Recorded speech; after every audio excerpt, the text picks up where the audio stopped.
Studying Chess Classics. Before us is the legendary Super Tournament, New York 1924. The undisputed favorite of the competition was, of course, the reigning world champion José Raul Capablanca. At that time, his achievements seemed incredible. The Cuban genius had not lost a single serious tournament or match game in the last 8 years. However, the situation was not so clear-cut. Capablanca clearly lacked competitive practice, as he hadn't sat at the board in official matches for a long 15 months. On top of everything else, right before the start of the tournament, the champion caught the flu. It was in this condition that he came out to play this opening game of the first round against Dawid Janowski, where he did not force events, and the duel ended with a spectacular perpetual check in just 21 moves. Let's see how it happened. d4. Knight f6. Knight f3.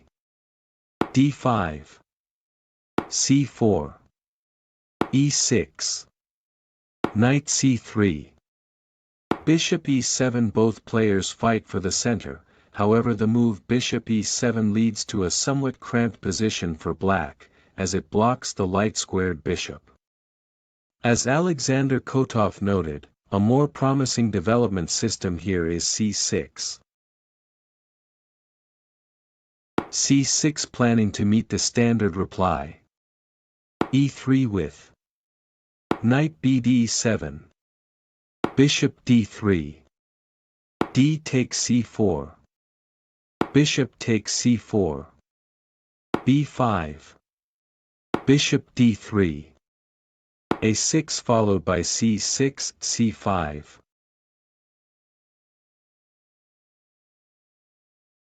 Bishop g5.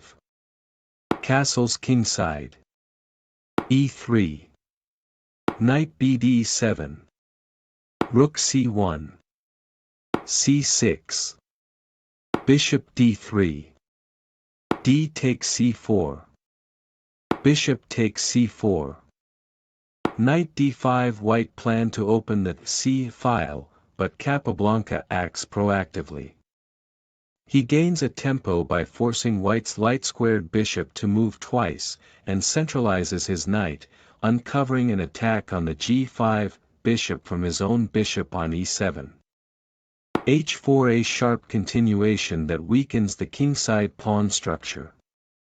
Kotov writes that this move, even if not an absolute novelty, had been thoroughly forgotten.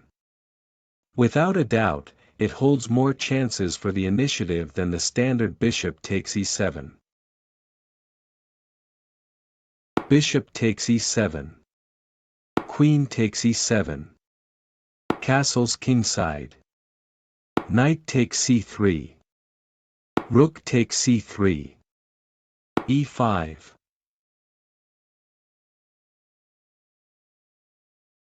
f6. The weakening of the e6 square is completely unjustified and leads to some difficulties for black. Instead, without clarifying the position just yet, they could have successfully completed their development. Knight takes c3. b takes c3. b6 followed by bishop c8, b7. In this case, it would not be easy for white to develop an attack on the king.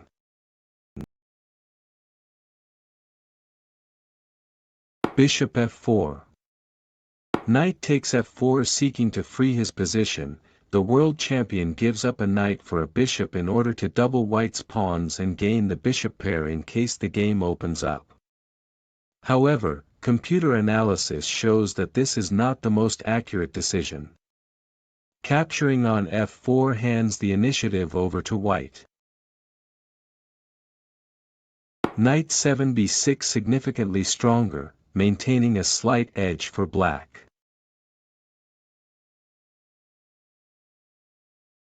E takes f4. Knight b6. Bishop b3. Knight d5. g3. Queen e8. Due to the weakness in the center, black still finds it difficult to develop the queenside bishop.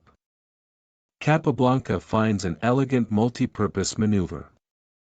He transfers his queen to the kingside, aiming at the weakened light squares g4 and h5, trying to seize a strong position and, if possible, force a queen exchange.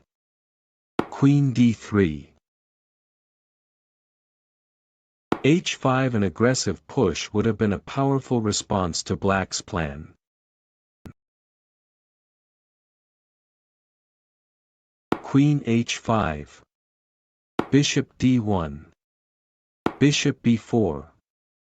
Castles kingside. Janowski's decisive mistake, letting the advantage slip away. White moves his king away from the center, simultaneously breaking the pin on the c3 knight, and sets a small trap, hoping to profitably answer a possible knight e5 with the move queen f5. But they themselves fall under a crushing blow.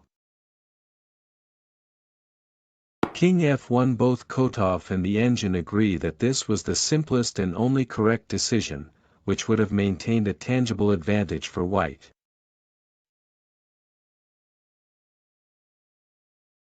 Bishop takes c3. B takes c3.